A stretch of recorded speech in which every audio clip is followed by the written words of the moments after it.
have YouTube on both two screens. Hello, and welcome back to another episode of Spooked Coast to Coast. Hi. How you guys doing? We have Joy and Joey. The pearly gates are calling Joey. They want him to come back. They just want his bald head. He looks so divine back there. like yeah, exactly. Joy and Joey, JJ Paranormal, as always. Welcome, guys. How you guys doing? Hi, guys. And Jen and Mondo, 305 Paranormal, as always. Hi, welcome guys. to another episode of Spooked Coast to Coast. The chat room is already going off. We have Jess, we have 𝗟𝗓𝗙, Alexis, Yvette, Alexis Whitaker. Hey, okay, that's a new name. Whitaker. Welcome. Whitaker. Whitaker. See, I've already butchered somebody else that I'm missing. Yes. 𝗟𝗓𝗙, Haunting Angels, Jazz, Alexis. Somebody else, and of course, Team Rewatch. Thank you all for coming on. And Joy, why don't you tell us a little bit about our guest that we have coming up today? Okay. Wait. You got this. Sorry, it cut out for a minute. I know, I'm so bad. So anyway, some of you might know who he is. Some of you may not. Today we are joined with Shanclen, who is a Native American paranormal investigator / shadow warrior. He has years of experience navigating the supernatural. He's a Navajo. I think I said that. Native Navajo, I think, right? Oh, yes. Yeah. I can't see him anymore. Did he turn off his? I was waiting for his. Yes. Anyway, so yeah, I'm very honored. We're very lucky to have him on. So let's bring him on. All right. You gonna put him on, or you want me to click on him? It's no! Right. What happened to my camera? I know. I was like, where'd he go? I was like, where are you? Okay. Give me 1 second. Technical difficulties, everybody. No, it's all good. My phone just turned off. I couldn't even see who was in the chat room. Oh my God, it's Chaz. It's Chaz's fault. No. I'm staring at you, Chaz. No. My friend in the chat, she was investigating last night, and some weird happenings happened. I have YouTube up 3 times, and I'm like looking at, I don't know which screen to look at, so I gotta. My bad, everybody. My camera's having a hard time right now, so my apologies. Trying to work this out real quick. No, you're good. You're no good. worries. Thank you, Alexis. Oh yeah, that's right. I do remember you from being here. I do remember. That's very weird of how it's not connecting. So I might not have. I might not have anything right now. So. Yeah, my apologies. I don't know why it's doing this right now. It's having like an error code why I can't stream. Do you want to log off and log back on? You want to leave it and come back on? Yeah, let me go ahead and try that real quick. Okay, technical difficulties is our jam over here, so don't worry. Hell yeah. I'll be right back. The beauty of going live, guys. Yeah. Sometimes these things happen. As a matter of fact, something I'm gonna ask. Go ahead. Mine is glitching out too, so hold on. What? I got so much going on. That's crazy. We were fine. I feel like we were fine. Literally Shannon? Just cutting it with Shanclen backstage and Shanclen, and not sure what happened now, guys. Technical difficulties is a side effect of the energy. Yes, girl. So I've taken on home projects, and I've been painting. Yes, we have. This is the first time we've actually got to like hang out in the whole weekend. So I'm looking forward to this. I'm tired of looking at walls. Are you painting the whole house? And smelling paint. Right. Just the bathrooms. We did our bathrooms. Yep. What's up, V? Hey, V. Team, welcome. How you doing? I was trying to make it easier. Yeah. I might just use my phone. See, you picked up painting, and I picked up damage on my car. Wait, but oh, there you go. Wait. Hey, am I good? All right. Yeah. Welcome, Welcome. Shanclen, everybody. Yeah, woo. Deserve the round of All applause. There we right. Yeah. Appreciate you. Appreciate you. Yeah, it was weird. I think my computer like disallowed like access to my camera. Like StreamYard did that real quick. I'm just like, I had to Dude. restart everything. It's weird.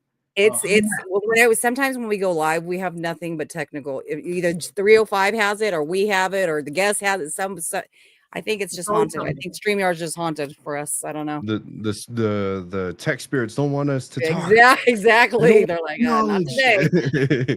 For real. No, But we got man, it back up. I'm Yeah. excited to get this one on the road because there's a lot of things just from your experiences alone that I wanna get to learn about. That's the cool thing about doing this show. Shanclen, where are you located at? You're Northern Arizona. Northern Arizona. Okay. Yeah, Navajo Armando was ready Nation. to dive in. He's like, shut up and stop talking. Let's get to the nitty-gritty. It's so bad. That's the Damn. thing, because we we don't really know folks really like on the West Coast except for Joy and Joey now. Yeah. And we've never come across anyone from Arizona or North Arizona, excuse me. So it's cool to get to learn like people's experiences in our field that we enjoy so much. So I'm excited. Heck yeah. I'm excited to meet you guys too. Looks like 𝗟𝗏𝗘𝗀𝗘, that's Shush from the team. So he's joining us too on the chat. Hey. Oh, hey. Welcome. Thank you for being Welcome, here. Jared. Yeah. Well, you know what? Since he is on, Oh yeah, go ahead. since he is in the chat, let's go ahead and bring him up. So I will be discussing today, and folks, I really enjoyed watching this episode. So go ahead and follow Shanclen. He has an episode on his YouTube, which if you can go ahead and plug the name of your YouTube so folks can go ahead and subscribe. Yeah, it's Shanclen Shadow Productions on YouTube. All right. Also, congratulations on. Oh, he hit his 1,000. milestone of 100K viewers, correct? Yeah, 100,000 subscribers. I got my little tiny plaque up there, and so yeah. Well deserved. There's Well another deserved. round of applause. That's awesome. Yeah. So- Thank you all. Thank you. In honor of Shush in the chat, I actually had a question involving you, my friend. So I wanted to know, what were the experiences of Cowboy and Shush? That was their first time investigating, so I kind of wanted to hear, were they excited before going into it? Were they still excited after the fact? Were they like, this is a one-time only thing? So give me the experiences. How did that go? So it was honestly very interesting because Shush is kind of like my childhood friend. Like him and I grew up together and everything in the same small town. And Cowboy actually was one of the viewers on my channel, and he reached out to me. He's like, hey, I'm from the Navajo Nation too, and I do similar stuff to what you do and everything. I've experienced a lot of things. So both these guys are both Navajo too as well. So we kind of grew up with a lot of paranormal stuff happening in our life at a very young age. So, I was looking for some crew members because I was like, should I go ahead and just do this by myself? And I was like, it's not really smart for me to do that in case anything happens and then like there's no one to get me out or anything like that. So I asked Shush to come out with me, and then Cowboy just gave him an address. I was like, yeah, for sure, just meet us out here. So it's pretty funny because like I told him pretty much like what we do is going to be pretty intense and everything, and like so much so I had these guys sign liability paperwork before we like even started and everything. like that's how serious it is. Like something might happen and everything. So they were excited though. Like these guys were down and everything, and I've investigated with people before, and one thing I love about these guys was their mannerism when interacting with spiritual deities and beings. And they kind of, I used to be a part of a different channel too than Unearthing the Supernatural. So we did ghost hunts there too. So they watch our content from that as well. And with that, they kind of knew already to like, when you're asking responses, yes or no questions and everything like that with equipment, to space it out, like give them time to respond. And one thing I love was like when things started happening, things got creepy, They didn't freak out. They didn't run away. They just stood their ground and they kept their composure. I was just like, yes, that's what I need, man. So afterwards, they're excited. You know, like they're just pretty much saying like, just give us a date and time, location, and we'll be there pretty much. So yeah, I love these guys. Awesome. That's sick. That is sick. Jenny is actually going to go ahead and create a banner so everybody can go ahead and take a look at your YouTube. And please, the episode that I'm going to be discussing today, it's the 𝗵𝗲𝗀𝗃 Death Cave. Amazing episode. It's a fun watch. So definitely go ahead and check him out. And hopefully that's the beginning of a lot of episodes featuring yourself and Cowboy and Shush. Mm-hmm. Heck yeah, I'm excited for it. It's gonna be it's gonna be a crazy ride for sure. Yeah. How many paranormal investigations have you been on, like total? Do you know off the top of your head? On camera or off camera? That's like one of the things that like a lot of people, pretty much the origin story of where I come from is my brother was a medicinal man in our tribe and I was his helper ever since I was like, I started learning from him when I was like 10, 11, 12 years old. So when I kind of got older, you know, his speciality was more so dealing with darker entities. And I guess you could say like a native exorcist kind of thing. So we were doing that for 15 years, I would have to say. Then, you know, one day I was just like, why don't we just make a YouTube channel just doing this, you know, because we grew up watching like Ghost Adventures, Ghost Hunters and everything like that. And we were like, I feel like they're kind of missing potential interactions if they went about it in a different way, you know? And so that's where we kind of started showing a little bit of our side, the native side of how we interact and introduce ourselves. And because in a sense, when it comes to paranormal investigating, it's, you know, it's one of those things that we consider it a ceremony in a sense. Go into a location, you know, you go in there to help spirits interact, learn their stories, and then you always close it out. So, gosh, as far as for being films, I would have to say maybe 30, 40, maybe at that. And then, you know, just dealing with other darker stuff, you know, I can't even count over the years. Yeah, that's cool though. Yeah. It was just mainly like, yeah, it's like pretty much like depending on budget. Like if we had the budget to go investigate some of these places, then, you know, I would love to do more, you know? Yeah. It's expensive. It ain't cheap. Especially here, out here in California is not. And plus there's really nowhere to investigate. I know everyone's all like, okay, you just drop $2,000 if you want to investigate for one night. I'm just like, damn, you know? Yeah, no, for 4 hours or whatever. Yeah. You don't even get a whole. Yeah. That's cool. Do you want to ask another question? Yeah. So I have a question, almost like your origin story. Hey, Dantex. So I remember, I can't remember what video that was, but I think it was maybe one of your first paranormal experiences. And I remember I think you said you were a child where something happened as far as like you felt like something like maybe like a headache or something with the back of your head or something. You know what I'm talking about? I think that one was the Phantom video when I was talking about in one of our particular investigations. Maybe that one. And you were small, and I don't know if you were like at your maybe an aunt and uncle's house or a grandmother's house, and you were outside and you saw something floating. Oh yeah, the possession video. Yes. Yeah, yeah.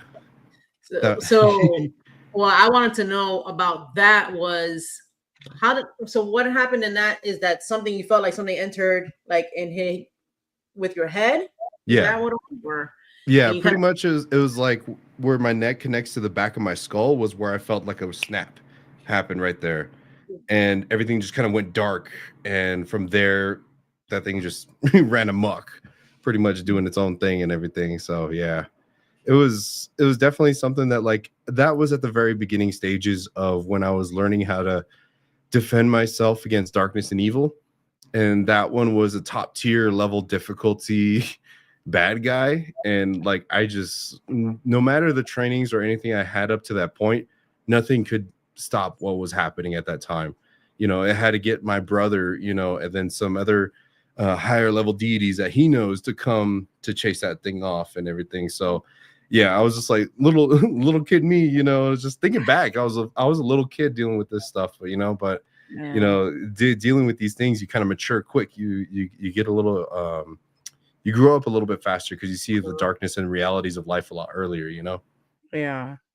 What age do you say, like, in your culture, did they start training for, you know, as far as like, I know you were out with your older brother and stuff when you're doing like your first damn, what do they call it, like your first mission and stuff, like when is it you start training, at what age? So you can start learning how to do stuff at a very young age, just the basics of, you know, being indigenous, being one with the world. That starts at birth, you know, and it kind of just develops from there, whether what speciality you kind of want to go into as a medicine man and everything. So, but for me, physically going out there and stuff like that, I would have to say 14, 15 years old was that very first time. I think I talked about it on one of my Skinwalker videos, to where we were just driving around the res and we saw something, and it just so happened I was in the truck, and my brother was like, all right, now your training has to, you know, kick in now, because you're forced to be, you got to go with us. And so Throws you in the water. yeah, so you either sink or swim, you know. So I was like, all right, you know. Yeah. So he started when he was 13, a lot younger than me. So, you know, so it was one of those things, like it wasn't too crazy or intense and everything. It was more so just checking out some remnants of old Skinwalker tunnels over in the reservation. They were abandoned, but thankfully, things didn't really get crazy until I was about 16, 17 years old, I would have to say. Okay. When that video that incident that you're talking about, like with the can on the post, because I know exactly what you're talking about. Yeah. So what happens if there was somebody inside when you went inside the cave? What happens if there was somebody there? We'd have had to, like, hey, this is what you're doing now. I had to take care of business pretty much, you know. I think my brother and my uncle knew that they were abandoned because there was no signs of like early entry or anything like it's being active or anything like that. Typically, if you want to be able to go inside those tunnels and everything, there's a certain ceremony that you have to do to open those up. But if they're vacant and abandoned, they get left open like that. So so he was, hey, well, go in there, you know. So I was like, all right. So I just went in there. It went in at like a good couple feet and everything, and then I was like, and then it caved in right there. But then like you can kind of see where it kind of forked off inside of those tunnels and everything too. So yeah, I was yeah. So it was pretty crazy. Like I would have to say I was about like maybe 6 foot at the time, or no, I would have to say like 5'10", 5'11". I would have to say. So it was pretty big. How tall are you? 6'5". Wow. What? Yeah. Yeah. Damn. You could be playing the NBA. All right. After high school, my knees couldn't handle it no more. This dude, how tall are you? You're like 5, what, 10? 5'2". Oh yeah. No, I'm joking. Close, she's close. His hands are the size. This is the size of his hands. Power lifter size right there. Hell yeah. I'm like 5'9", and then with 5'10", yeah. good shoes on, 5'10". Yeah. Oh yeah. Thank you, Dennis. Thank you, With guys. his high heels. He's Got him stilettos on going down the court.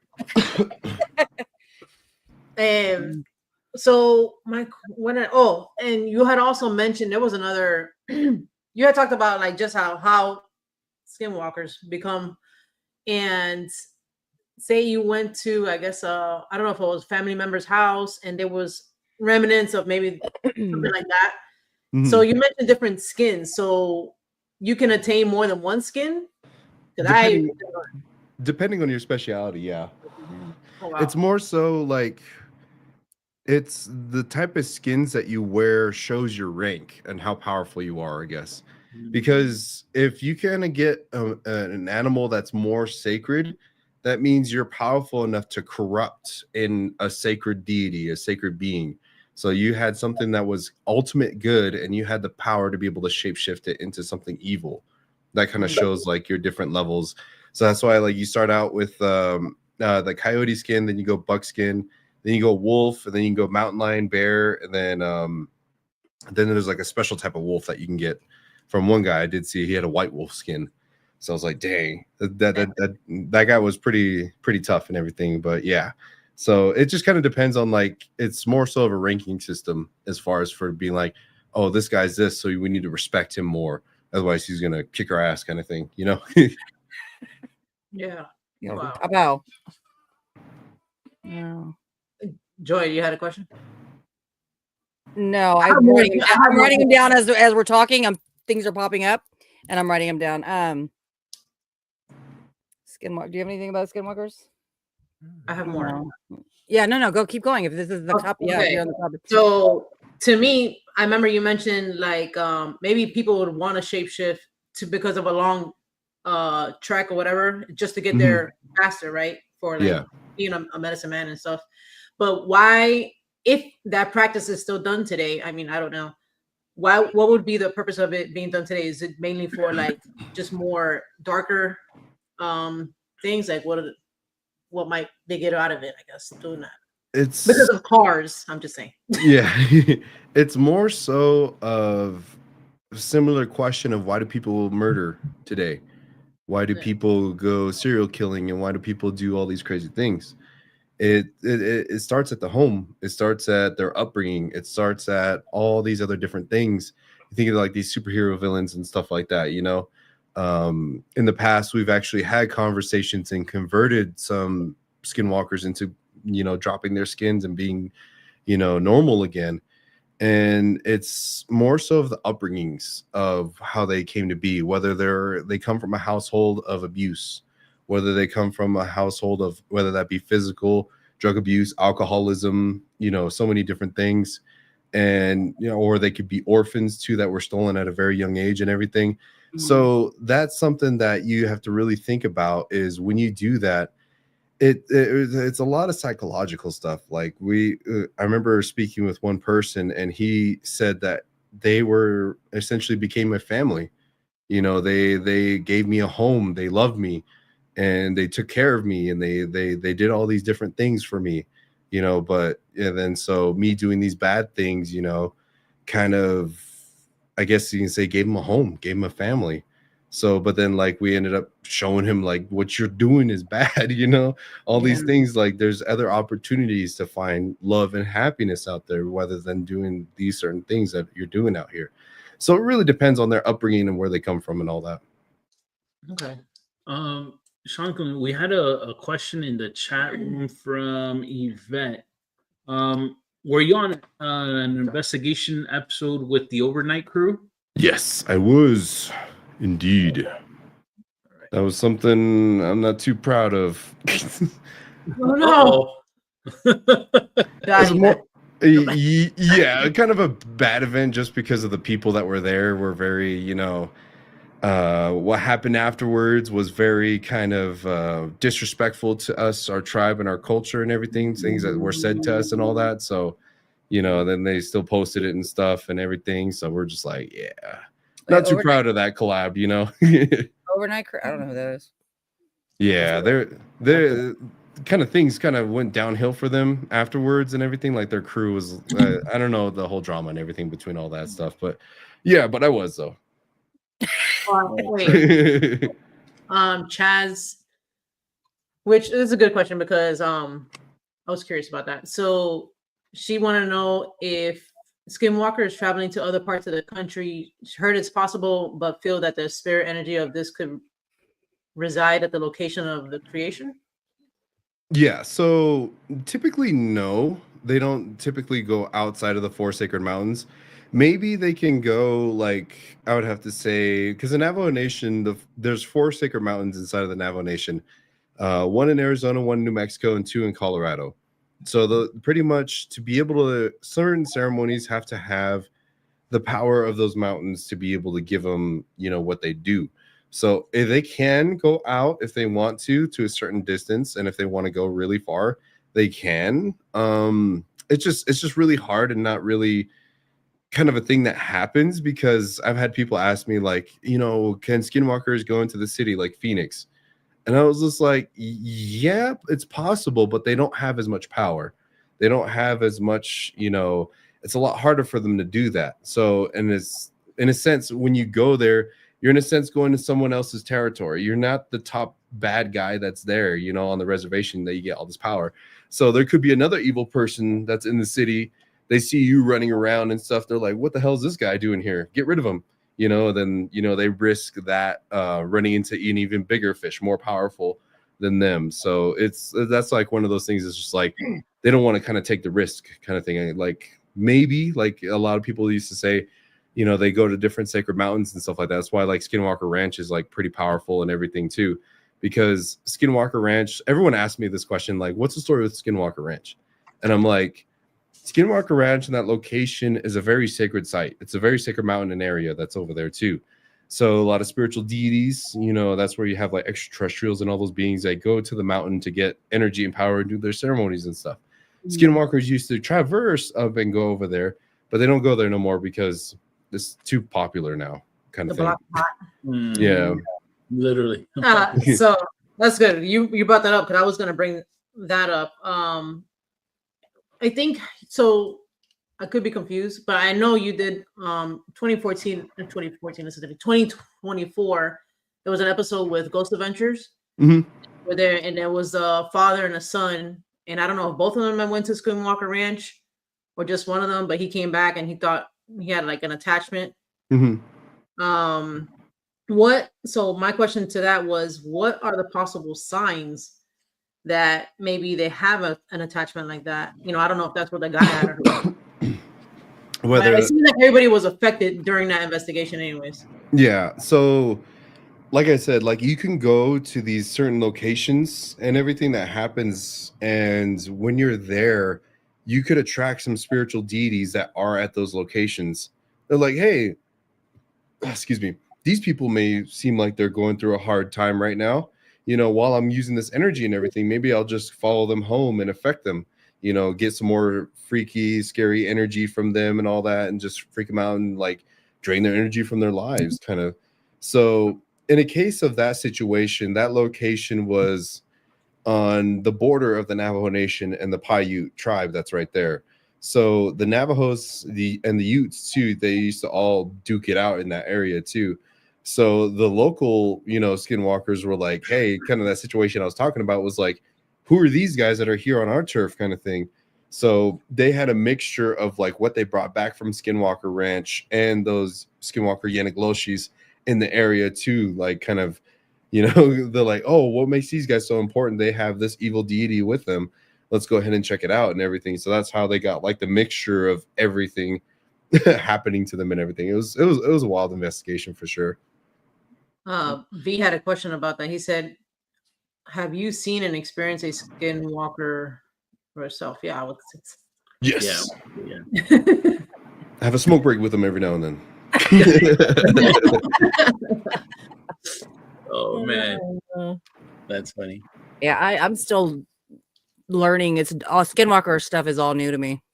Yeah, it's one of those things that like kind of just blew up out of nowhere, because like I remember when I was a kid, we used to tell like our friends that weren't from the tribe and everything about them, because we lived on a border town, and so they had pretty good schools there and everything. So a lot of like the non-Navajo students, we would be like go on sports trips, and we would be driving back at night on the bus, and we tell like scary stories of skinwalkers and stuff. And then I don't know where it just blew up out of nowhere, and it like got huge. It's Ghost Adventures, I'm telling you. Yeah. Everybody was talking about skinwalkers, saw it on TikTok, saw it on YouTube and everything, and that's what, in a sense inspired me to make that first video about it. I like know this much. I know they shapeshift. That's all I know. Skinwalker, is it spirit or is it a person that? It's a spirit that inhabits, right? Are there? I don't know. I'm talking like that. I have no idea what I'm talking about. Originated as a spirit first that taught humans how to do it too, so they can be both physical and spiritual at the same time. Okay. Oh wow. Would somebody wanted to know, is it the same as a shapeshifter? That's a good question. It's a certain, it's a specific type of shapeshifter. Okay. So are they more in like human form, or are they more in like animal form? Depends. They can be physical, and when they shapeshift, they can be into an animal and everything too. So it just depends on whenever they want to shapeshift or not. The earlier ones, they can only probably shapeshift once or twice a night. The ones that are like a lot more powerful can shapeshift on a dime if they need to. So it just really depends on like how experienced they are and everything. So, is there something like you could tell like right away if you come across one? Like, is there something like that sticks out to you the most? The telltale sign. Yeah. If you have a Do they have coyote, glowing eyes?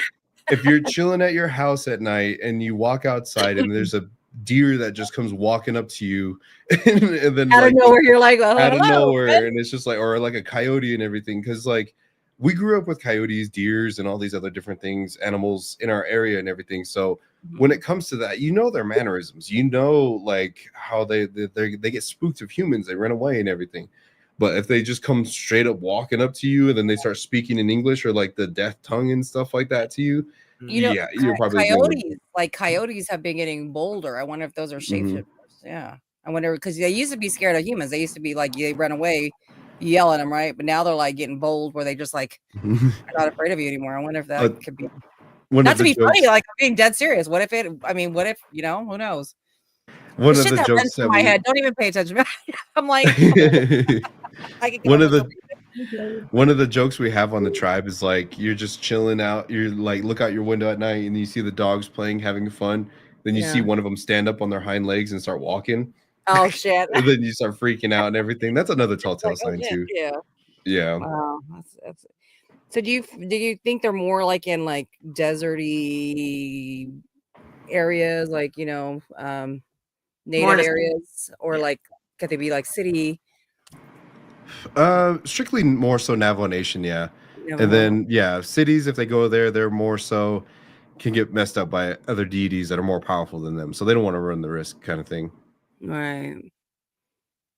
So would you consider them like for your average person to be dangerous or just like misunderstood? Very dangerous. Okay. To the average person, they can kill you if they wanted to. They can curse you or legit like the whole purpose of how they become a skinwalker is they kill somebody. You know, that's like one of the very first steps. You have to kill a loved one or family member and everything. So Yeah, I think I yeah. learned that from your channel, actually. Yeah, so they can be very dangerous if you don't know how to handle them and everything. Wow, Oh, that's scary. So a question about that: would they be considered? Say one of them changes, right? They become a skinwalker. Are they considered eternal, or can they die? Can you kill them? Or Yeah, they can die and be killed. More so, they have a lesser lifespan than a normal human, just because they in a sense have to make a deal with the devil, and they give some of their life essence every time they shapeshift. They give a life, to be able to do that. So yes, another way to kind of extend their life is to continue to sacrifice, to continue to kill, innocent people to get their life power. Do they live forever? No, they don't. It always catches up to them. And yeah. there is. You just like a light bulb went in my head, and there's a movie that I watched when I was younger. I just cannot remember the name of the movie, and basically, the guy, I guess he turned into a skinwalker, whatever, and then that is what happened. Like he had to continuously kill to stay alive. Do you remember? But it was like a dad. Do you remember this movie? Joy, do you remember this? Yeah, it's an old ass movie. I don't know what the hell Sounds movie familiar, but I don't know. that movie popped into my brain when you said that. Yeah. Where do they? So I know you guys in your culture, maybe I don't know if it's the beliefs are different as far as like where does spirit go? Like where does that spirit go? Are they like earthbound? Because of like the negative stuff they've done, I not move on, or how does that work? It depends. It's multiple situations could happen. It all depends on who they sold their soul to and what they choose to do, really. Whether they choose to be able to have their soul consumed or, they continue their service even in the afterlife kind of thing. Because there's spiritual skinwalkers that are out there too, more so of those than the actual physical ones these days. A lot of people these days that it's not as prevalent as it was back in the day, but there's still some of them out there, but definitely not as much as there used to be. So it just really depends on who they sold their soul to, of what they choose to do with them. Yeah. Can they jump bodies? Human bodies, Animals, human? depending on whatever skin they have. I've never seen a human skinwalker before, 𝗟𝗓𝗃𝗀𝗀𝗃, but there are shapeshifters that are different from skinwalkers that can be able to do that too. But Navajo skinwalkers, not really. No, it's just they have to physically wear the skin that they shapeshift into, kind of thing. Oh, okay. Yeah. Wow. David, yes, he has experienced with them growing up. Yep. Smoke breaks. He goes, he picks it up back down. gonna He say- knows they're there because they like walk on the roof of your house and they're like, "Yo, what's up? I'm here." Yeah. They had a pizza date, a pizza picnic with mushrooms. No pizza mushrooms. I have a question about say what residual spirits, residual energy, like almost like the people in a time loop when they die. Is that do you guys consider that also? Is that like a thing for you? Like do you see residual spirits, maybe like past loved ones, and you guys have that same experience? Or is it different? Do you think that that's bad, or maybe not the spirit of your loved one? Let's put it that way. Kind of like a spirit stuck in a certain spot, kind of thing. Yeah, like if somebody died in this house and they used to live here for like a long time, and maybe they liked coffee at 10 a.m. So I would hear something in the kitchen at 10 a.m. every once in a while, and it's just because they're like kind of like in this little. Yeah, they're essentially stuck doing their normal day-to-day routine as if they didn't even know they. Oh, yeah. And it's not something that interacts. It's just like yeah. So that's more so how we see it, is more so of a memory haunting. Possibly sometimes it is an actual spirit that could be cursed, to roam the place and everything. But a lot of times we see, scars in spiritual energy in certain places, whether you do something, over and over again to where that energy just becomes normal. Like people just like out of habit just do it and they don't even realize they're actually doing it, kind of thing. You're following the flow of the energy of the time. So in a sense, it's like if you could think of a dirt road, you think of sand, you always leave a footprint wherever you go. So if you keep walking the same path every single day, it's going to leave a track that's right there. So that track is going to end up, when you walk into it, it's going to replay, where your steps you've taken and everything like that. Same thing with the spiritual world too. So residual hauntings and everything, that's where like we would get like some investigations where we would go to like a workplace and we would hear people working and stuff like that, and we're just like, we try talking to it, asking questions, but then it's just on a loop and everything. And we're just like, this isn't, you can kind of pick up on the different energies if it's an actual ghost or spirit. There's more so of a solid structure. I guess I can explain it if you were to see like an actual ghost or spirit. But then residual memory hauntings have a different type of energy to be able to pick up on and stuff. So, and then like I said, we've seen cases to where, there's some spirits that you see that are just like stuck on repeat. And it's more so of them not wanting to move on, or they're just comfortable with how they are and they just want to keep doing that, and it's just like, all right, well, just leave some tobacco offering, give them something. And it's just like, well, you choose to stay here, keep doing what you're doing, but here you go. Thank you for your interaction, kind of thing. Yeah. Some people think that residual energy is it's like a spirit. That's just like an imprint. They're just kind of, they're just kind of just doing the same. Like they don't interact with people. They don't, Yeah. It just depends on like, there's both out there. So there's like a lot of different things that you can be able to interact with. It's pretty interesting. Yeah. I mean, I don't know. I mean, maybe we can interact with them. I don't know. Get out of your loop. Yeah. But they stop and like, what? Huh? Oh. So maybe what we you're can. doing? But, I mean, some people believe that they're just a constant thing. But yeah. Who knows? I just get excited when I get a device that goes off for EVP or fucking exciting. We have Chidi on the chat room that asks if your name has a meaning, has a particular meaning. Yes, it comes from the spiritual language, and it was something I learned in my trainings, and it's pretty much you earn your name pretty much growing up and everything. So it's Shanclen in the spiritual language translates out to the shadow who walks in the warrior, or warrior who walks in the shadows. and yeah, it's backwards when the spiritual language, my bad. So it's a warrior who walks in the shadows. So that's why, like, more so the speciality of what I learned is more so the shadow and darkness of going to locations and speaking to the shadow element itself, because shadow and darkness has been here since the beginning of time. You learn how to speak to that thing and that deity, and it'll tell you, like, all right, what happened here? You know, you can be able to speak with the darkness and shadows, like, oh, this is what happened here.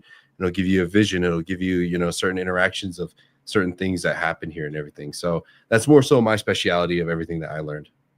True. That's cool.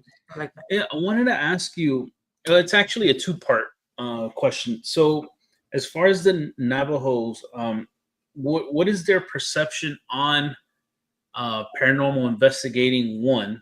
And then the second part of the question is, how about spirit when you do speak with them? What is their perception of you? Essentially, them finding out that you are able to communicate with them and hear what it is that they're saying.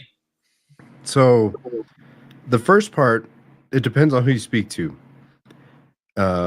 It depends, because they say 𝗿𝗶𝗽𝗃𝗃, you don't do that stuff. That's why they say don't talk about skinwalkers, don't talk about these certain things, don't do this, don't do that. They say that for a reason, because those are said for a specific reason. Bad things have happened to people when they, you know, talk about skinwalkers. Bad things happens when you know, go out to speak to these spiritual deities, but they always forget that last part, unless you know how to protect yourself, unless you know how to speak to these certain deities and everything. So that's where, like, it's more so to the common person, no, you're not supposed to do this stuff. But unless you're trained and know how to do this stuff, it's like going to go work as an iron worker. I'll use Cowboy. He works in the iron field. You can't just tell somebody to go up to like a 30-foot skyscraper and, you know, be like, all right, go to work. You know, you got to know how to, like, balance yourself on there. Otherwise you'll fall and die, kind of thing. Mm-hmm. So that's like one of those things. It's just like, people will say, like, hey, you shouldn't be doing this, and they don't even know who you are, you know, kind of thing. We've dealt with that a lot. They're like, you guys shouldn't be doing this. Like, bro, we're ordained and trained by the tribe to be able to learn how to do this. And they're like, oh, okay, you know. So, but when people, like, to your second question, when people have gifts, when people can know how to see, speak, and interact with spiritual deities, those are more so potential students to become 𝗿𝗏𝗽𝗃𝗃s. And 𝗿𝗏𝗽𝗃s in our tribe are medicine men. So it depends on what your speciality is, because there's different types of medicine men. There's just like how there's different doctors. You got your dermatologists, and then you got your surgeons, you got your neurosurgeons and everything. There's different type of doctors. There's some that make medicine. There's some that work on this ceremony. There's some that work on this ceremony, kind of thing. So like how I mentioned before, my brother was more so of a medicine man that worked with the darkness and evil to get rid of those things. So it just really depends on, you know, what type of gifts you have, what the spirits guide you to do, and what your calling is, pretty much. Gotcha. Okay, thank you. What's your views on dark entities? Is John from the UK was asking. As long as they don't come fuck with me, they can do what they want. Because it's kind of a loaded question, because there always from what we were taught, there always has to be a duality. There always has to be goodness and dark, you know, to have that balance of things happening in the world. Mm-hmm. And darkness is necessary. Evil is necessary in this world. But if they step out of line to affect innocent people from doing what they're doing, then that's when you step in to be able to say, hey, stop this. You know, you got to go do whatever you do. And they say, F you, you know, I'm going to keep doing what you're doing. So they're like, all right, throw your hands up. Let's go. You know, so it just kind of really depends on, you know, the situation. You know, it gets very, very kind of, I guess you can say, rules of war kind of thing. Whenever you like, whether you're going to kill this demon, whether you're going to just expel it from this place, exorcise it from this person, or what have you, you know. So it just kind of really depends on the situation that you're in. Yeah. I have another question from the chat room. One of our friends here, Chaz. So she asked, for a highly intuitive person like myself who wants to visit sacred places out west, is there any advice you can give when introducing myself respectively to the spirits / land prior to starting? just that itself. Acknowledgement. The acknowledgement of where you're at can take you a long way with who you're speaking to. And that's one thing that we specialize in our investigations is people would have a haunted building. People would have a haunted location. We always ask ourselves, what was this place before this building was here? What was this land being used for? What tribe was using this? Is there certain ceremonies? Is it a sacred site kind of thing? So having that acknowledgement of more than just think beyond written history is what we used to say.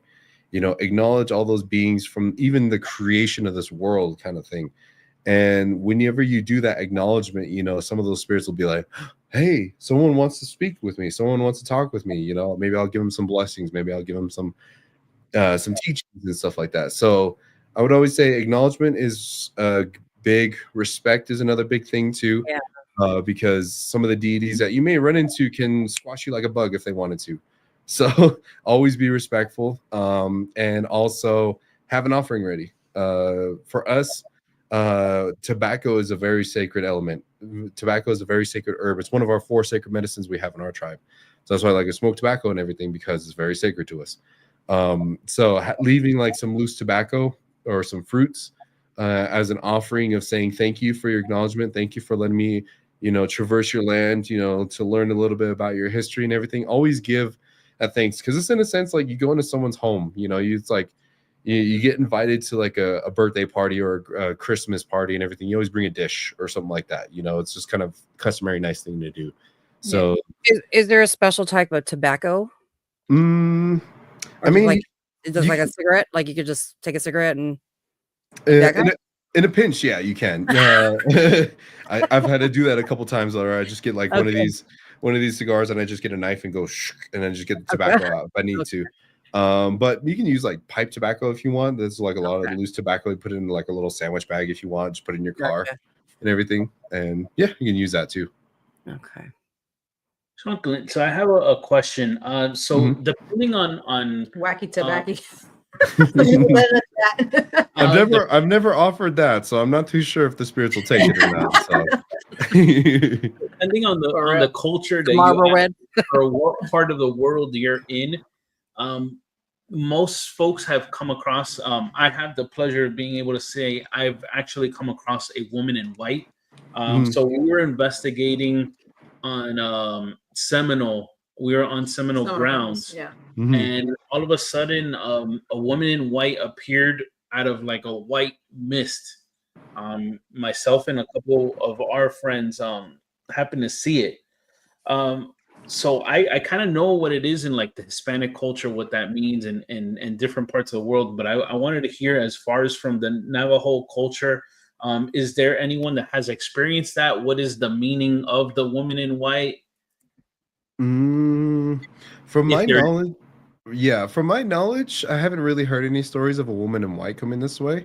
I mean, there are our neighbors, you know, so you know, it's just down south from us and everything. So, and it just really depends on, you know, there's just, when it comes to the spiritual world, there's so many different types of beings that are out there, from different cultures, from different religions, from different faiths, you know, from different walks of life, all the way across the world.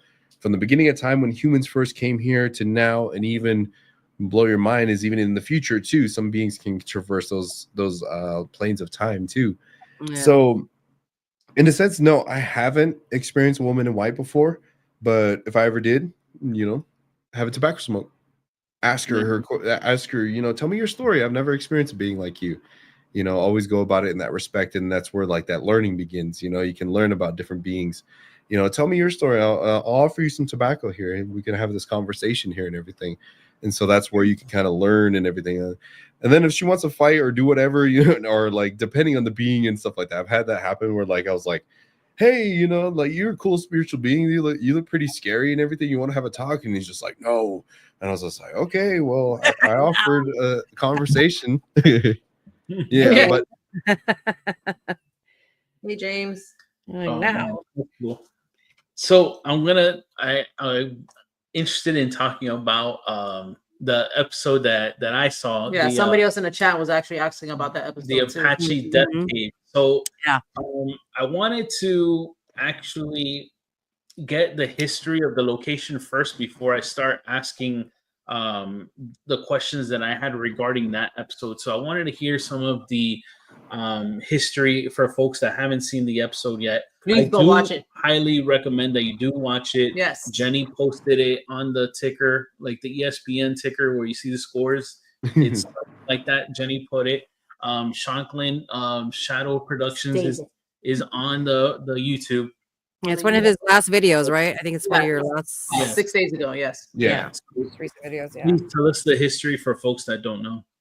Yeah, so it's a loaded history because it's one of those things that like it depends on who you speak to. It depends on, you know, where you try to find your information. For me, when I looked up this information and everything, I found it on the internet. So it's very, you know, I'm always skeptical whenever I find history, you know, that kind of predates, you know, even when Arizona was a state kind of thing. Yeah. Certain things that kind of happen.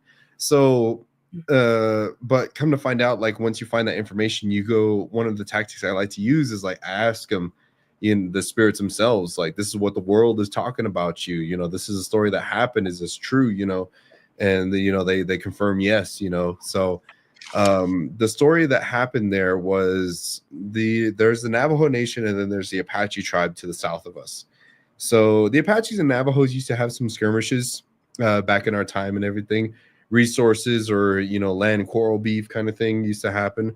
So when it came to that, the story goes that there was an Apache party that came and raided a Navajo village, a Navajo encampment that we had, and they killed everybody while the men were out hunting.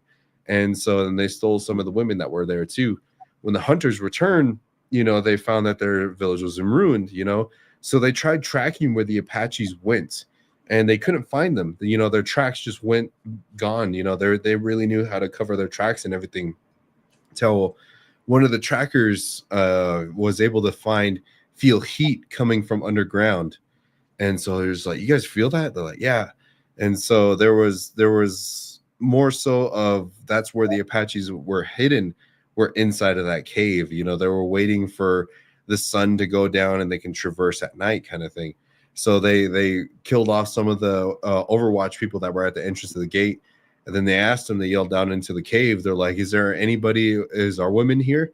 You know, are they alive? And they said, no, they're not alive no more. And they said, okay. So they got like all the sagebrushes and logs and everything that were around and stuff. And they threw it at the entrance of the cave. They lit it on fire and they pretty much suffocated them all to death. So the Apaches that were in there was about 20, 30 Apache warriors with some horses down there in there too. So what the Apaches had to do is they had to cut the throats of the horses, gather their blood to try to douse the flames, you know, to try to save themselves and everything. There was a couple that tried to run out and stuff like that, but the Navajos killed them off immediately as they tried to leave the cave and stuff. So yeah, pretty brutal stuff that happened there. So that happened, and then some people actually came along because not too far away from there, they were building the railroad and stuff later on in time. They built the railroad that was right there, and that's where you have the Canyon Diablo railroad town that's right there. It's abandoned now, but they still have some of the foundations of the structures and everything was there. So people it's like, I would say about like 2-3 miles away from that little town that's right there, somebody found the cave. They went inside and they found bones and everything that was there. So somebody ended up purchasing the land and they ended up turning it into a gas station, a trading post, and kind of like a little amusement thing that was there. They ended up selling the bones of the Apaches, you know, everything that was there. They ended up actually turning it into a zoo at one point too. So, but a lot of bad things happened to the owners, you know, like at one point, you know, one of the owners killed the previous owner to be able to take ownership of the land. And yeah, so then he ended up making a zoo. Some of the zoo animals, they had poisonous reptiles and animals, mountain lions and stuff in there. Animals ended up trying to kill him too. You know, big old fire happened and all that stuff. So pretty loaded history for sure. Wow. That's that. I mean, it's terrible. A terrible like story, you know. That's not the Ghost Adventures one, is it? Is that the same cave? No, No. No, it's a different one. Okay. I offered them to go there, but they didn't know the owners to be able to get rights to go film there. So it would have been a possible episode, but yeah, they couldn't find the owner. But yeah, so that's one of the things that made the whole thing interesting was we're Navajo. We're the ones that did that to them. So us going in there, made the tensions really high inside of there. So that was actually my second time I actually went inside of there. The other channel we had, I went in there for our very first investigation. It was pretty hostile the first time, but then we did a ceremony to be able to help those spirits out and everything, to where now it's actually kind of a trade route, travel route and everything for some of the spirits to go to traverse different worlds and stuff in that place now. So, but yeah, it was pretty spooky for sure. Wow. I wanted to ask you, the thing that actually like intrigued me to watching that video is, well, essentially for us here, we live in South Florida. We don't have caves here. If we wanted to go to a cave, you got to go to like Universal Studios or something. Yeah, like the Harry Potter world. So we don't have that experience to be able to say that we've investigated inside of a cave or a cavern, something like that. So I wanted to know pretty much how is the experience of investigating in that type of environment versus other locations that you had done before. And then a second part question to that is more of like on the scientific tip. Does echoing kind of throw you off to be able to pinpoint where perhaps like a disembodied voice is coming from, or maybe footsteps? Does that kind of like affect that? So the first part, it depends on the location you go to, because one thing we've noticed is we've tried going to other locations on the reservation to try to investigate. Compare that to, say, you go to Bobby Mackey's, even though it's ticking down now and everything. But an example of like, you go to like a really renowned haunted location to where you have constant investigators and everything going there. The spirits know how to use the equipment. The spirits know how to turn on REM pods, speak through EVPs, and all these other different things. They get used to it, because they get energy from people coming in and out, all these other different things. But if you go to a location that's never been investigated before, you interact with spiritual beings and deities that have never interacted with this type of equipment, it can be kind of hard to teach them how to do that. It can be hard for them to be able to learn how to use that stuff.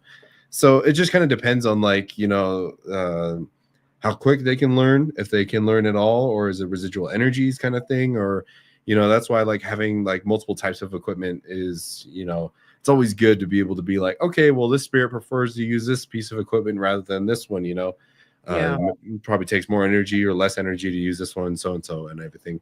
So it just kind of really depends on like how seasoned the spirit is with interacting with them and all that.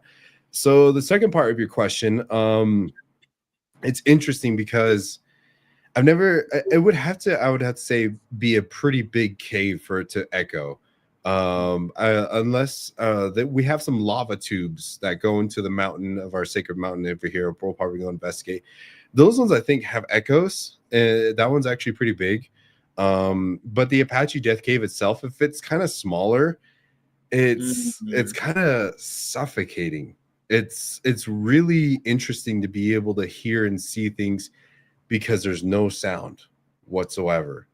And it's like you're like way far away from everything, and it's just like you can almost hear energy move. It's kind of interesting. So like that's one thing I loved about like this one right here, was because even if you have like a cheap like microphone and everything, you can still hear stuff pretty clearly and everything too. So, and what makes it really interesting too is like during that investigation, I always love this part, was because like even while we're investigating, talking, doing whatever, our human ears couldn't hear what they're saying, but the camera picks up EVPs, voices, and everything too that happens. And so that's always something that's interesting, is like how they're able to speak and it being picked up on certain things, like certain frequencies of equipment that can be picked up on certain waves that the human ear cannot hear. So yeah, it just really depends on the location and everything you go to. But that place was honestly really cool, and it was quiet, and we can pretty much hear everything that was happening in there. I want to investigate. We have something called a bat cave here, which is not really a cave, but it's close to a cave. No, but it's gated, isn't it? No, it was gated because it was raining and it was dangerous. They didn't want people going in there because of the rain. Does Michael Keaton come out of there? Right. They actually filmed part of the Batman movie there. At that That's cave. right, yeah. That's why they call it Batman Cave. Yeah. Yeah. I have a buddy that would love to go there. Yeah. Just put a cape on him and he'd be like, I'm Batman. He's running to the cave. You want to ride the Batmobile with Batman? Shanclen, Wait. I had a question. You're talking about you mentioned like say EVPs being picked up in all your experiences and in training, because I know like spiritual training, right? Growing up, is there anything that you consider that you have most of, maybe like a type of clair, like a hearing or sight, like clairvoyance, or maybe like the feeling? Is there something that you feel like happens more for you? Depends on the situation. Base naturally sensing is, sensing energies is the baseline thing that I have. In the trainings you learn how to turn on and off those things. So if it ever becomes a life or death situation and my body knows and feels that, abilities will turn on more. You'll be able to see more, you'll be able to hear more kind of certain things. So it's like the body's natural fight or flight response. So that's something that we're taught and trained on how to turn on and off kind of thing too, because being able to see and hear spirits all the time can be very distracting when you're in that office job. You're trying to do your work and your manager's just like nagging at you. He's like, why are you talking to the corner of the wall? Don't worry about it, So yeah, I'm talking to my pencil. So you learn to turn on and off those things, when you start to gain a little bit more control of your abilities and everything. But naturally, yeah, just sensing, and then like if a high level like demon devil comes along, then those things kind of kick on a little bit more. All right. Going back to the Apache Death Cave, folks, I can't say this enough. Definitely give it a view, and also make sure to give it a thumbs up too, because Shanclen is going out there to these places to investigate. So that way you guys have something to watch and enjoy. So definitely show him some love. Subscribe, like his videos, hit that notification bell so that way you can find out every time he's dropping something. Yes. But in that episode, you actually did something for the very first time. Yeah. So please tell us about how your Estes session was. I didn't hear, but I was curious to know if you had maybe while you were under, if you had received any images while you were under, or if you perhaps got like a phantom smell or touch, that has happened to us before. During an Estes, I ended up getting like a phantom. Once was a cigar, and another time was like coffee grounds. Yeah, and I've had plenty of visions before, depending on the location that I've been. But I was curious to know how your first session was. Yeah. And if you had any of those type of things. You guys ever see that music video, Bohemian Rhapsody? Yeah. You remember that scene where they say Galileo, Galileo, and they kind of like they're in a dark room, and then they have like a spotlight over them, kind of thing, and so it was in a sense kind of like that, and I was pretty open to it because I've done paranormal investigating. I know how to really defend myself against spirits and everything, and know where to set that boundary and everything. So in a sense, how I did it was I put a circle boundary around me, and I said pretty much, if you have anything to speak or say, come speak to it. But I only let them come, like I would say, like maybe their heads or their faces could poke into that dark bubble, and then they would come in and say something like that. And then like another one would come in from a different angle and stuff like that. And while still sensing everything that's around me too, spirits walking by, and then like I was like, okay, I'm just sitting here in darkness. I can sense Cowboy right here. I can sense Shush over here. they're still there, you know, just because like I'm blinded and I can't hear anything. If anything happens, I gotta know if these guys are safe, kind of thing. Because I told them they wanted to do it, and I was just like, let me try it out first to see if anything is dark, they can take over you and everything like that. You know, you got to know how to set those boundaries in that, in a sense, like a shield bubble kind of around you too. So, you know, it was luckily, thankfully, there wasn't too anything crazy dark or evil there. So, you know, there was kind of just spirits wanting to tell their stories, with spirits wanting to interact with us and everything. And so the type of spirits that would come and speak, it just really depends on who it was. There was a certain point when it was normal spirits coming in, but then there things started getting a little bit heated between some of the spirits speaking with each other. And there was somebody that showed up, and he was a Navajo man that showed up, and he was pretty much telling us, you know, like he was telling me like certain things that we had to do to kind of make the cave more accessible, more protected against certain things that are coming in and out of wherever they're coming from. So like, but his energy that came in was thunderous, and it was like his voice like echoed, and like there wasn't echo in the cave or anything. And so, but when he spoke, there was bass, there was power to it, and he was like, and I was like, oh wow, it's like something out of a freaking movie. yeah. So I was just like, and it was good energy, and I was just like, Yeah. okay, you know, like this person, you know, like what do you need us to do, you know, like we're here to help, you know, maybe we can do things that you can't because you're not in the physical world. Like, what can we do to mend this location, certain things that happen here? And then that's when he told us, you know, like to get the water out and everything too.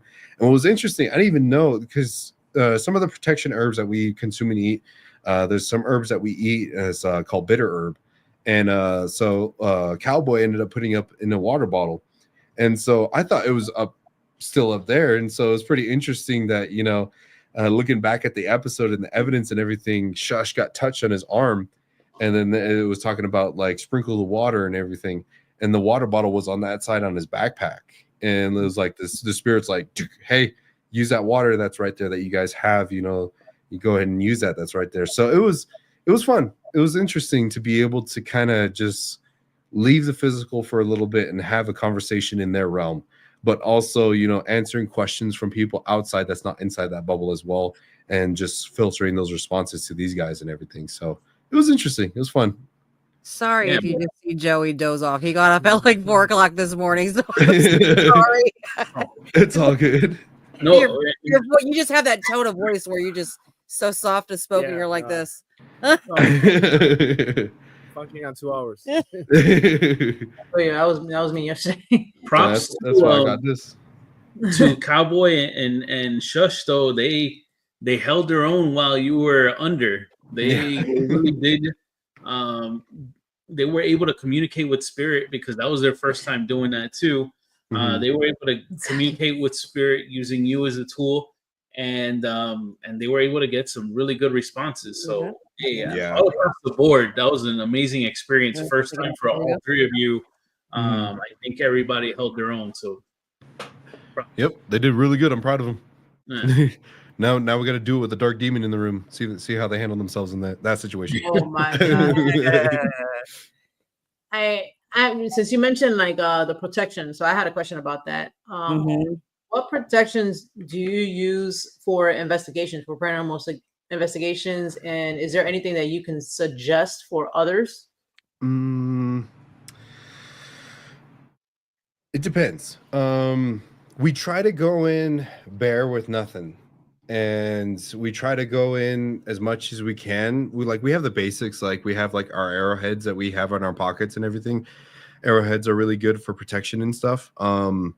But as far as for like the investigating and everything, what we've come to find out over the years and everything, going to locations and stuff, excuse me, sometimes the spirits can be scared of things that we have. So I'll give a good example. We used to go kind of like how you see me in the investigation wearing full armor and stuff like that. I went in there because I knew some of the spirits that were inside of there could warrant me wearing armor and stuff. And plus there's rocks that could fall on us too. So, you know, it's like at least have some kind of protection and everything. But We went to investigate this one place prior called the Birdcage Theater in Tombstone. Oh, I want to And there. Yeah. so there we scared the spirits when we were dressed, had everything, protections and all that stuff. They were like, we were, because we just came off of an investigation that had a very dark demon and stuff like that.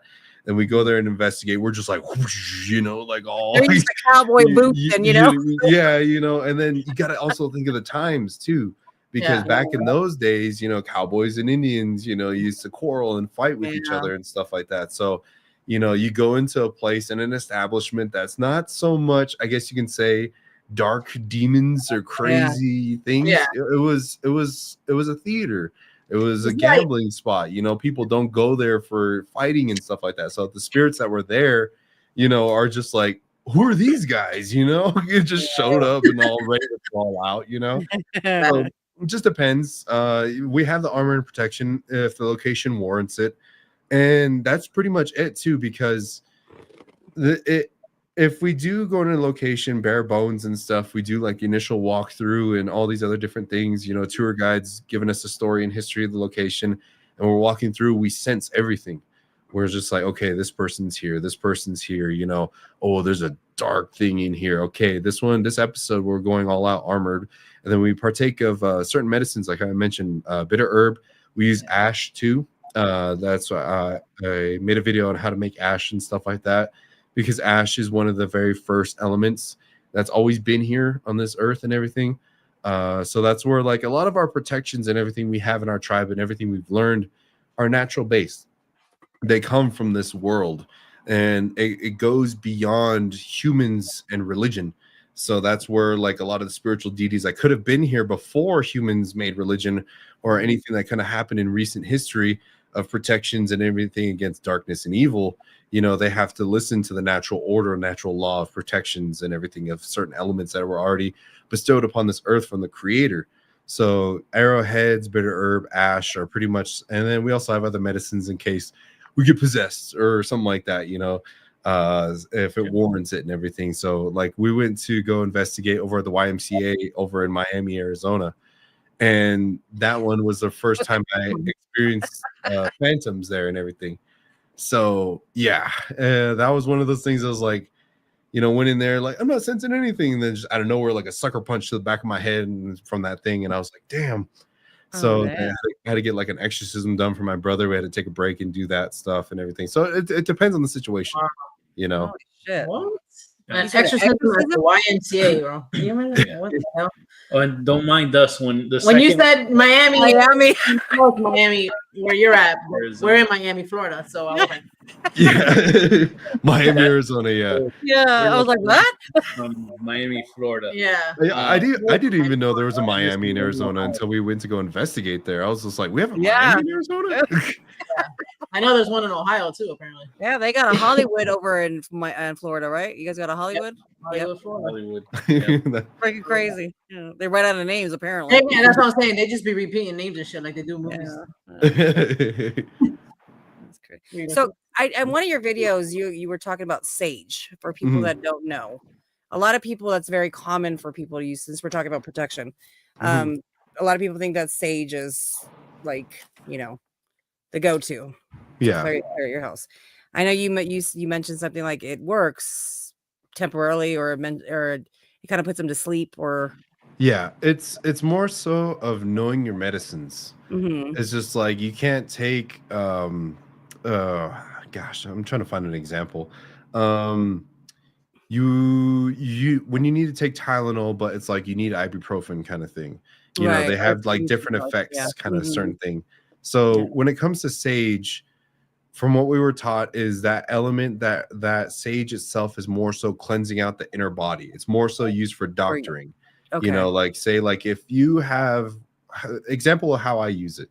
Say I go to work, I interact with a very pissed off customer, and he just dumps all his energy on me and everything, and I'm just feeling like, oh, like I just feel sick because like I had to deal with this guy. Or you deal with a bad guy in traffic, and you know you get all the energy from him cussing you out or something like that. Yeah. So that's more so of you burning that sage to cleanse out. the way like inner energy or whatever, right? Yeah, so it's like calming energy that, you know, mellows and balances you out. Right. So if a dark entity or deity is there and then they're like filled up on dark energy, it mellows them out. It balances their energy and in a sense puts them to sleep. It's almost So like they're high off a weed, right? yeah, so they in a sense go to sleep. They get incapacitated. And so when people say like, "Oh, I tried smudging my house and it just made things worse," it's just like, well, you just put it to sleep and he woke up and he's pissed off that you did that. And a lot of people say that. That's exactly what happens. It makes it worse. Yeah, it's like smoking weed. It's like fucking smoking weed. People calms them down. Yeah, so it's just like there's certain types of medicines and herbs, and sweetgrass is one of them that purifies energy around you. So sweetgrass and cedar are good medicines that you can use to burn to be able to cleanse out every energy. Because a lot of people say like, well, can you use holy water? I'm like, yeah, you can use holy water, but you have to hit your target. So you have to like it can kind of cleanse like a certain spot and everything. That's where you see like everybody in the movies and stuff, when an exorcist is like putting holy water on the demon, it hits them and then they start burning. But if the spirit dodges or gets out of the way and doesn't get hit with it, you know, that's where, you know, it doesn't really have an effect. So that's where we burn things, because smoke can go into every crevice, go into every corner, fill up a whole room to where the deity cannot handle it and they leave, kind of thing. So you do it like you would do stage, like, you know, you open a window or a door or whatever, and you just in a sense, okay. That's funny when you said that with like hitting the like. I can feel like the demon's like, you hit me, you missed me, bitch. Like, like Matrix. Exactly. It's like this, ducking. That's funny. You know, well, I know I guess in indigenous they use turquoise. So is turquoise really good for? No, I know. I used to use it when I was younger, only because around here Seminoles use that too. And my parents used to always go to like the tribe. There's a Seminole tribe down here off of 8th Street, and they did like the alligator wrestling and airboat rides and stuff like that. And I used to love that when I was small. And you just learn a lot of stuff. But I was always drawn to like, oh, I want like turquoise earrings and charms and pendants. So is that really good also for protection? Like, I didn't know that as a child, obviously, but like crystals and stuff too. Turquoise. Every element and everything that's on this world was created for a purpose, and you just got to know the story and the history of where it comes from, the reason why it has this color, the reason why it's rare to find, and everything. I don't know exactly. My grandpa told me the story one time. I forgot what it was. But in our tribe, we have 4 sacred stones. We have turquoise, black, turquoise, obsidian, white shell, and abalone shell. And so those sacred stones, they all have sacred teachings and stories of how they were created and made.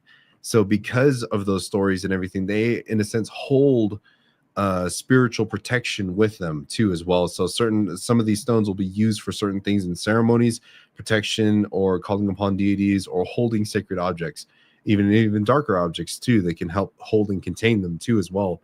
So it just kind of, each tribe has like their own stones and everything. When they were made and created and put on this world, you know, they're like, okay, you guys are going to be the caretaker of this stone that's right here. You know, you guys learn these things. Like everything that's on this world, across the world, at one point humans knew how to use and be one with everything with it, you know. So turquoise is definitely one of those stones. But I'd say be careful. You know I don't wear turquoise or any of my nice jewelry that I have on investigations, because my brother told me this one time. He's just like, what are you gonna do when that spirit says he wants that? He's just like, I like your ring, can you give it to me? And it's just like, even if it's like a high level deity or anything like that, you know, you can't say no, so you have to give him, you know, your ring and stuff like that. So he's like, don't wear any fancy jewelry on investigations. I was like, oh damn, it's gonna look good on camera, but it was just like, no. Yeah. So, but these stones can be used as offerings to spirits too as well. So, you know, as well, like with tobacco or something like that. You know, it just depends on the deity you're speaking to, because they could have a particular taste on what they actually want, you know, so just depends on who you're speaking to. Is there a specific place you have to get the stones, or can you get it from anywhere? I mean, as long as it was, you know, the person, because mainly, you know, how we get our stones is it comes naturally here in Arizona. So there's some old turquoise mines and stuff where like some of the tribes and everything, they go to the abandoned mines and they gather up some of the turquoise stones, and sometimes it's just laying around, you know, out on the reservation too and everything. So, you know, how we get our stuff is like we know somebody who found it and everything. It's a family member who gave offering with the stone and says like, oh, I'm going to use you for jewelry and everything. You speak with it and everything, and so use it with good mind and intent and everything. So that's one thing, is like in today's day and age, you know, people can't come to Arizona and pick up their own turquoise if they want to, you know. So as long as, you know, when you do, however you get it or receive it, pray to it, talk with it. And because everything in our culture and in our ways has a spirit, you know, everything like this microphone, camera, computer, everything I have, you know, to me has a spirit, because if it works for me and everything, I thank it. You know, it all comes from the earth at one point. So it all has a spirit. So as long as, no matter where you get it from, have the understanding, talk to it, say thank you. You know, I'm not too sure how you came about or how you were harvested or how you were collected, but I'm going to use you with good intention. I'm going to use you with good heart, good mind, and everything. So I have that understanding with certain sacred elements that you gather in your life. It's like building a relationship with your equipment. Yeah. Yep. Is it better to be? Is it better? Equipment. Go ahead. Oh, is it better to be gifted something like that, or is it better for you to get it on your own? Depends. You can be gifted it, which is good. There's also people that sell it too. Like there's like my in-laws made this ring here for me too. So it's one of those things that like as long as you know the person and the person that you have, like they have good heart and mind and how they made it and stuff like that. You know, it's always pretty good like that. Okay. I know Chaz, somebody had a question. Do you see the chat? Yeah. Question. So Chaz asks, what are your thoughts on soul collectors versus soul eaters? Is that something you encounter? Do they have the same function or different? Thank you. Different. They're different for sure. Soul eaters are more so natural beasts and everything that are made in this world to be able to make sure the spirit world doesn't get too cluttered, I guess you can say. So they're kind of like the cleanup crew and everything that happens.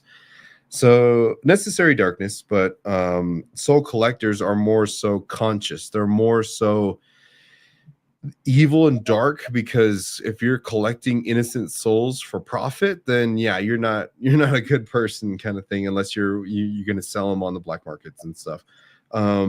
That's where it kind of gets really deep into the spiritual world, because a lot of people just think, oh, they're just random ghosts that run around. Like, no, it's a lot more advanced than people think.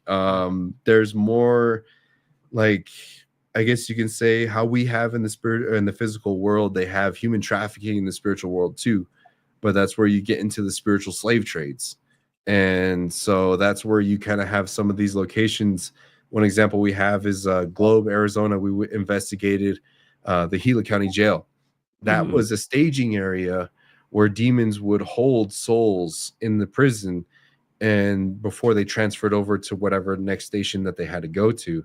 We stumbled upon that. We ended up running into like a pretty powerful devil that was there, and he was, you know, in charge of making sure those spirits were held and didn't get out. So we disrupted that. We freed all those innocent spirits that were being ready to be transferred over to somewhere else. So yeah, soul collectors, they'll in a sense try to collect, and you know, whatever they do, they use it for themselves, sell the souls, or use it for other malicious intent, but they're more so conscious than, you know, soul eaters themselves. Talking about that, Joy has said that you never heard of that. There was a word that it just reminded me. I just looked it up again. That came out on my 𝗷𝗶𝗽𝗀. Oh yeah. And it was one of our friends' house. Actually, that was the only time It only came out one other time before, after that. But before that, I've never heard of it. And I had to look it up. I was like, what the hell does this mean? So it's, I don't know if I'm pronouncing it right, but it's 𝗵𝗂𝗃. Mm. And have you ever heard of that? Mm.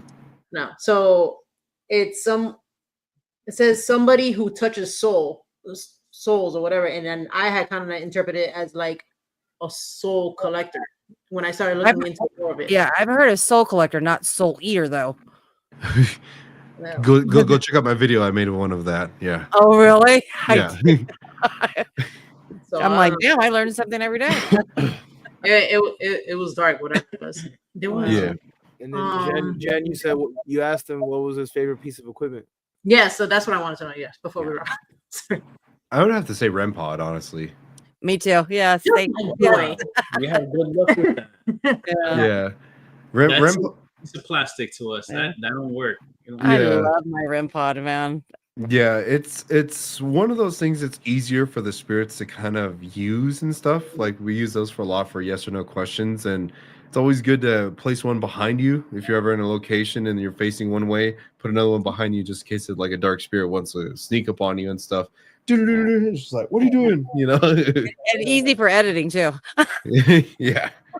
You were getting a lot of good hits though with the cat balls. I remember in that episode. And those are the ones I don't like. I don't like cat balls. We never get them.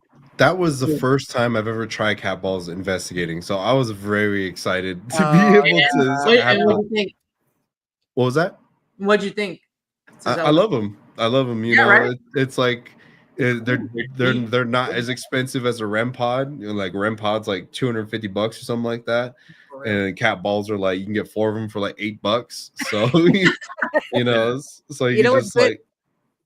What's good too is a dead bell. Have you seen those? Those are really good. Yeah, I did a collab have with a one, yeah. paranormal team where they put one in front of me and they were asking questions. They were in different rooms and they asked a question. They're like, "Are you with Shanclen?" That thing's all ding. I'm like, fuck. It's cool. Yeah, I want to get one of those too. True. No. True. I think Haunting Angels. I don't know if it's Yvette or Sierra. Yeah, but yeah. Yeah. So she says, question. I know someone who says you shouldn't say shapeshifter. Is that true? Shapeshifter, you can say. It's more so skinwalker is Yeah. the yes or no or the no thing, you know. Got it. All right. Well, Shanclen, thank you. You've been a book of knowledge for us today. I feel like I learned a lot today. Please, can you tell the good folks where they can find you at? Yeah, so you can go ahead and find me at YouTube at Shanclen Shadow Productions. And if you want to break from all the crazy, you know, dark paranormal stuff, I do have a second channel too I just made. It's a Shadow Lodge, Shanclen Shadow Lodge on YouTube. That's like I'll be posting like my travels, vlogs, more funny videos, podcasts, gaming stuff, and all that stuff on there. Oh, nice. You want to get a break from all the darkness and evil that's out there and everything too. So, but I also have an Instagram too at official Shanclen SSP. You can find me on there too, and that's pretty much all. I have a Blue Sky, but I don't really use that too much. I do have a TikTok. What the hell is that? What is that? This was like a thing like I found out like when TikTok was banned, they're like you should try like all these other things too. Eliminate. So, yeah, I was just like fuck, I need something else, you know. So I tried Blue Sky, but it's just like it feels like another like Twitter or whatever. Wow. But yeah, mainly Instagram and YouTube is where you'll find me. Just type in Shanclen, you'll be able to find me. If you guys don't know his channel, go check him out. He's a good storyteller. Yeah, I can listen to you all day long and just listen to your stories. If you need a voice to fall asleep to you, watch my video. Channel ASMR. That's it. So in all of that, you said one key word that rang in my brain like a bell. What games is? Oh yeah, I was gonna ask you about that. How come you haven't asked that? I'm a avid gamer. I didn't know he plays games. Man. He said, yeah. So I used to play Warzone a lot, but I took a break and I tried picking it back up again, and it's just like that's one of those things. It's like you have to consistently play a lot to get good at it again. There's so many sweats on there. So I started playing Fortnite with my bros. The gaming content that's going to be on that channel, I'm gonna play like horror games. So like there's this game called there's this game called Skinwalker Hunt that's on there. So I'm like putting my 2 cents on like, you know, what I know about skinwalkers in the game and stuff I put in my commentary. And, you know, it's kind of funny just like how like video games work and stuff like, because there was a part where like you're in a sense you're a hunter. You have to go into the woods and kill a skinwalker. And I was chilling on the road, and for some reason the skinwalker just ran right by me, and I'm just staring at it, and I just start laughing because like I was thinking like in real life that happened. I was just like just minding my own business, and I hear footsteps, and it just runs right by me, and it just doesn't even try to kill me or anything. It was funny. But yeah, skinwalker hunt, horror games and stuff like that. You know, maybe I'll post like some Fortnite videos and stuff. But what do you play? So I just started picking up Marvel Rivals. Yeah. Just started picking that up. So that's pretty cool. If you're into like Fortnite, Marvel Rivals it's gonna be an easy pickup too. As far as like horror games, those one that we were into for a long time. They destroyed the servers to it, which is a damn shame. But the Friday the 13th video game. Oh yeah, I was on it all day, every day. Chef's kiss, amazing. Wasn't that one where like I'm over here playing Farmtown on Facebook. Like Angry Birds. What was it? That Friday the 13th was like one of the players is like Jason Voorhees, and everyone else is like just the victims trying to survive. You're either the camp counselor or him. But the thing is, you don't know when you're thrown on into the camp into the room, you know, on the server. Mm-hmm. You don't know who you're gonna be until you like generate. That game had the best. But it's so cool because as a counselor, you either have to like not even kill him because you can't kill him. You have to like escape or like just make it to the timer to the next morning. So really quick. So how you could do that is you either had to repair a vehicle, so you had to go through the campground looking for things to repair a vehicle or repair a boat. But I didn't like the boat because he couldn't transport underwater. And he swims fast. Yeah.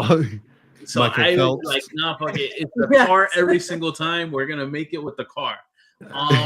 Or we just like Jen and I, we would play and we knew like the good hiding spots. Yeah. So I would just make the character like super stealthy. Yeah. And, like it was hard for Jason to find them, but it was cool because you could dress up the Jason from the different movies. Yeah. And you can also dress them up as the NES version of the Friday the 13th. So that was cool. Hell yeah.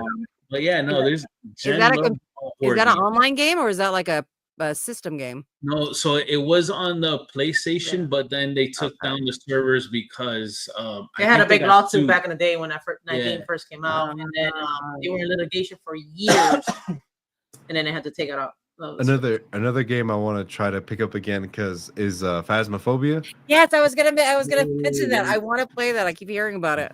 It's funny, like just kind of like how the Skinwalker video is. I go in there, it's like, well, it's a real ghost hunter. You know, this doesn't really happen.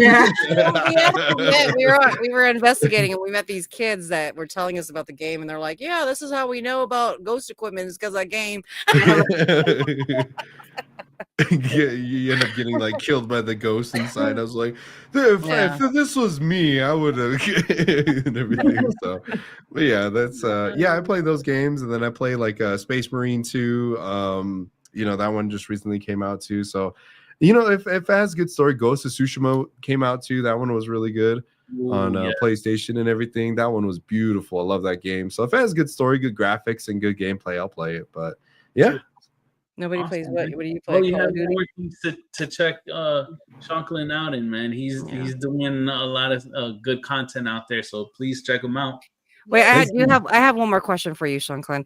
What does your family think about you go like investigating? Oh, they're all for it. We grew up doing it, so you know.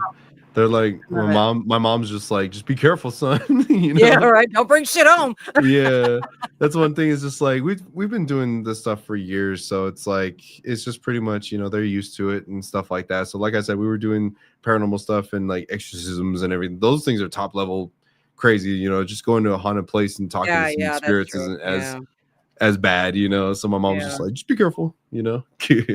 Absolutely. Wow. Well, thank you for being here. Thank you very much. Thank you so much for coming on and chat room. Thank you again for being amazing. Thank you for your questions and helping Shanclen feel the welcome here on our show. So everyone, thank you for that. Team Rewatch, give us some thumbs up, guys, comments, and go ahead and go to his page and show him some love too. Yes. He got a lot of folks in the chat. They went to subscribe, so thank you guys for that. And thank you guys too for having me on. You know, this was real fun. You know, like we can go on for hours if we wanted to. You know, I love it. I love talking about anything paranormal and Skinwalker. Well, I'm learning about the Skinwalker, but learning about all this stuff. Heck yeah. Well, thank you guys so much for having me on. Thank you to the audience too.